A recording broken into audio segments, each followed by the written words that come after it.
Okay France, சாப்பாடு ரெடியாக இருக்குது, மசாலாவும் ரெடியாக இருக்குது.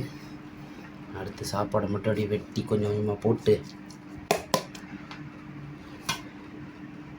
ரொம்ப போட்டுக்கிட்டக்கூடாது, கொஞ்சம் கொஞ்சமாக தான் போட்டுக்கணும்.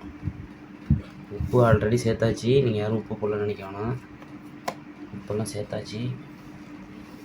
போட்டு அப்படி கிண்டிட்டு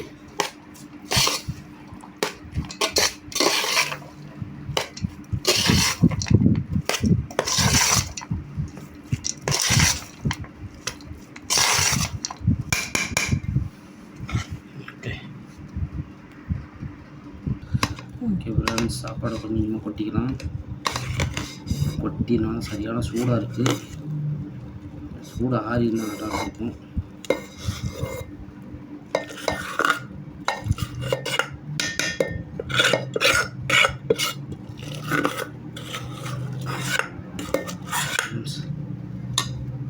ஃப்ரெண்ட்ஸ் கிளறிக்கலாம் நல்லா அப்படி போட்டு. லெமன் சாதத்துக்காக ரெடி ஆகிட்டு ஃப்ரெண்ட்ஸ். எல்லோரும் வீட்டில் ட்ரை பண்ணி பாருங்கள். சாப்பிட்டுட்டு செத்துட்டிங்கன்னா நாங்கள் பொறுப்பேற்றுக்க முடியாது, நிர்வாகம் பொறுப்பாகாது. லெமன் ரைஸ் தான், நீங்கள் நம்பணும். நம்ம ஃபுல்லாக மசாலாவெல்லாம் ஆட் பண்ண பிறகு தான் உங்களுக்கு தெரியும். உடனே வராது கலரு.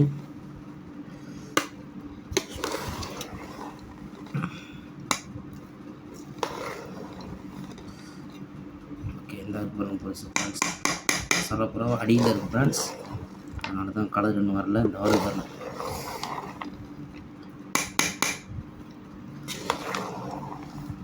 முடிஞ்ச அளவுக்கு நல்லெண்ணெயில் ஊற்றி செய்யுங்க, அதான் நல்லாயிருக்கும். ஓகே ஃப்ரெண்ட்ஸ், எண்ணெயில் ஊற்றி சாப்பிட்ணும், நல்லெண்ணெய் ஊற்றி சாப்பிட்டிங்கன்னா தான் நல்லாயிருக்கும்.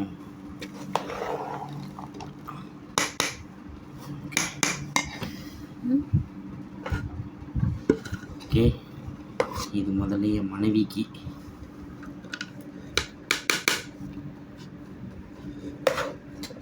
அடுத்தது இங்கே காட்டு சைடிஷ் கட்லி.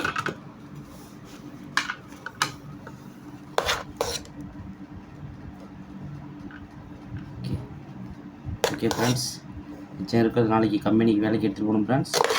ஓகே ஃப்ரெண்ட்ஸ், எல்லோரும் வீட்டில் ட்ரை பண்ணி பாருங்கள் ஃப்ரெண்ட்ஸ். செத்து துப்பிட்டிங்கன்னா நாங்கள் இவங்க சேனலை பார்த்தா பண்ணணும்னு சொல்லாதீங்க ஃப்ரெண்ட்ஸ்.